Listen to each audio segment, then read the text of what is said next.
Ya, pemirsa, lagi-lagi kecelakaan lift terjadi. Kali ini terjadi di Bandar Lampung. Kejadian kecelakaan lift memang menakutkan dan mengkhawatirkan buat kita semua. Karena lift sudah menjadi alat transportasi vertikal yang sehari-hari kita gunakan.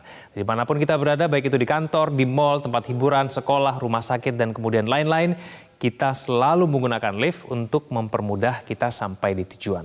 Nah, apa yang kemudian bisa kita pelajari dari kasus kecelakaan di Bandar Lampung? Mari kita simak fakta-faktanya berikut ini. Pemirsa, yang pertama, kecelakaan lift ini terjadi di sebuah sekolah TK dan SD bernama Az-Zahra ya di kota Bandar Lampung. Pada saat itu sedang berlangsung proses renovasi lapangan futsal di lantai 5. Nah, proses ini dilakukan untuk menambah fasilitas di sekolah TK dan SD di masa libur sekolah. Sehingga pada hari kejadian hanya terdapat petugas sekolah dan pekerja yang berada di gedung tersebut. Dan kedua, kejadian ini terjadi pada lift barang. Itu tempat sebetulnya ada di lantai 5 itu sebetulnya ada 3 akses untuk keluar masuk ke lantai tersebut. Dan salah satunya adalah lift barang yang artinya hanya boleh digunakan untuk barang atau bisa dikatakan bukan untuk penumpang. Nah, luas lift barang ini menurut dari pihak kepolisian ini kurang dari 1,5 meter persegi. Nah, lift barang ini memang tidak dirancang untuk digunakan oleh orang. Dengan demikian, kapasitas berat yang diangkut pun menjadi lebih kecil. Kita simak ke informasi berikutnya, pemirsa, fakta-fakta berikutnya.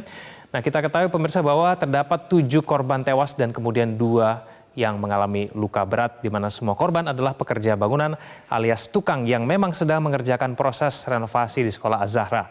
Nah, ke-9 pekerja bangunan ini diketahui menggunakan lift barang untuk turun ke lantai dasar.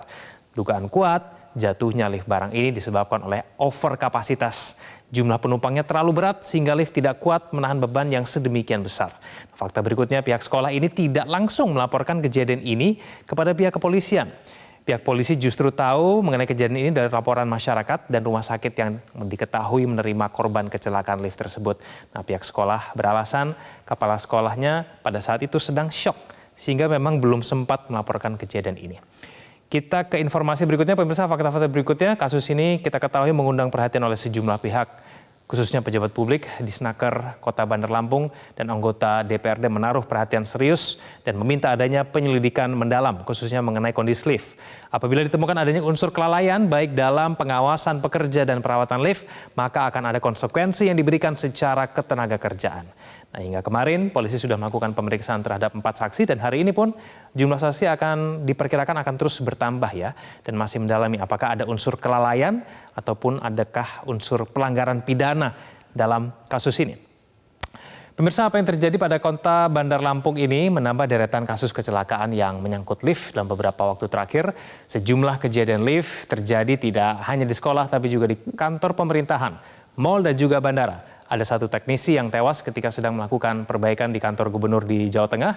Lalu ada juga kejadian di Bandara Kuala Namu di mana kemudian 1 orang tewas. Kejadian juga serupa terjadi di Ruko Grogol pada bulan Agustus tahun 2022 dan kemudian di tahun 2017 di Blok M Square. Ketika itu ada 25 orang yang luka-luka. Nah, pemirsa, ada beberapa hal yang mungkin bisa Anda lakukan untuk menghindari kecelakaan lift. Kita lihat informasi. Nah, ini dia. Yang pertama, tidak memaksa masuk lift apabila sudah terlihat penuh. Dan bagi Anda yang sudah berada di dalam lift, nah, tegurlah orang yang terus memaksa masuk. Dan kemudian yang kedua, Anda bisa menghindari menggunakan lift apabila berada di dalam sebuah gedung yang tua dan terlihat tidak terawat. Apabila secara kasat mata tidak terlihat aman, sebaiknya Anda memilih untuk naik tangga. Selanjutnya, naik lift penumpang atau pengunjung ya, bukan lift barang. Lift barang ini memiliki kapasitas yang berbeda dibandingkan dengan lift penumpang. Selanjutnya adalah tidak menghentikan pintu lift yang tertutup. Ini sering dilakukan ya, memaksa menghentikan. Ini ternyata bisa membuat sistem elektronik lift menjadi rusak. Nah, kemudian yang terakhir, mendahulukan orang yang keluar dari lift sebelum Anda masuk ke dalam lift. Pemirsa, lift ini kita ketahui sudah menjadi bagian dalam kehidupan sehari-hari. Adanya lift kita tahu mempermudah dan kemudian mempersingkat waktu mencapai tujuan. Namun perilaku yang tertib dapat menghindarkan Anda dari kecelakaan. Bagi penyedia jasa lift, perawatan dan pemeliharaan lift menjadi wajib karena apabila fasilitas lift membuat celaka, maka kerugian akibat kecelakaan itu pun jauh lebih besar.